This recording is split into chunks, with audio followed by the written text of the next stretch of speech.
this shit.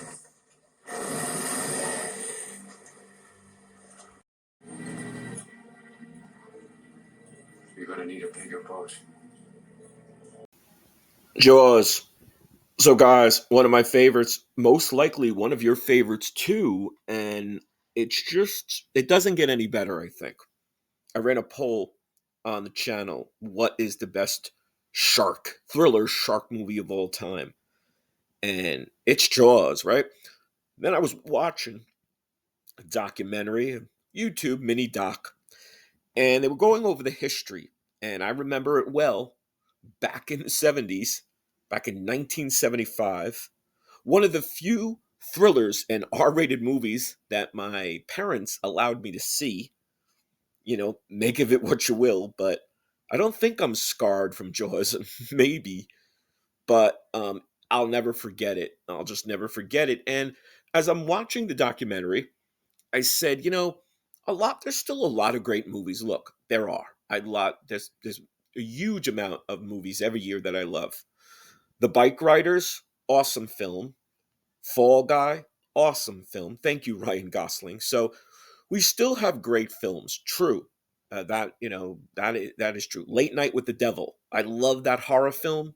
Awesome film. So we still have great films, and if you notice, all the movies that I'm mentioning here are not Marvel or superhero movies. I gotta say it. And look, I love Marvel. I love MCU. I liked the DCEU.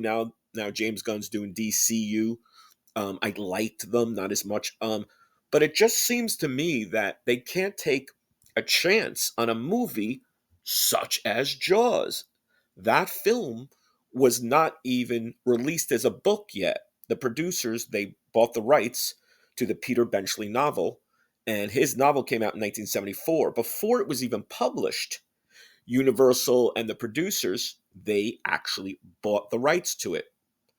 Before Richard Zanuck and David Brown, the producers, let's take a chance. They call them the galleys, the manuscript before a publisher publishes a book, and they said we gotta do this. So, and then they hired Spielberg, who actually was a little hesitant. He had just done that Duel, that great TV movie with Dennis Weaver about the almost like monster shark like truck hunting down Dennis Weaver's character. So he's like, I'm kind of doing the same thing. I'm going to be this horror movie thriller guy. I don't know.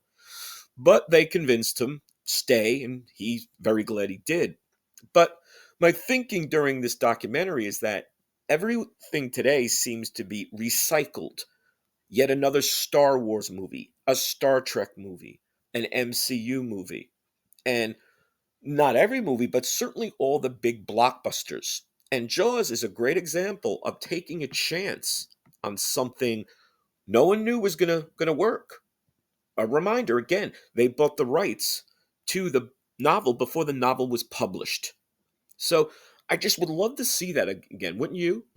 To see a taking a chance on something new, completely original, and it could spawn what is one of the biggest and most profitable franchises of all time. Adjusted for inflation, the first Jaws movie made about 2 to 3 billion. I was kind of shocked. I knew it did well, but well over $2 billion. Now, Marvel movies do, I guess, close to that, but that beats a lot of even superhero Marvel movies. Certainly, blockbusters today, adjusted for inflation. So what do you think? Jaws is one of my favorites. Jaws 2, the sequel, was very decent. In fact, great. In terms of sequels, it's I think one of the better sequels. But the original, the classic, is just untouchable. It's sort of like Superman the movie too. It's sort of a perfect film. You can find flaws in everything, but it's really hard with those two films. But Jaws, it was a nobody. No one heard of Peter Benchley really, or the story, the novel. They took a chance, and we got one of the best movies of all time. So, what do you think? Give us your thoughts. Hope you're enjoying. Hope you're subscribing. See you soon.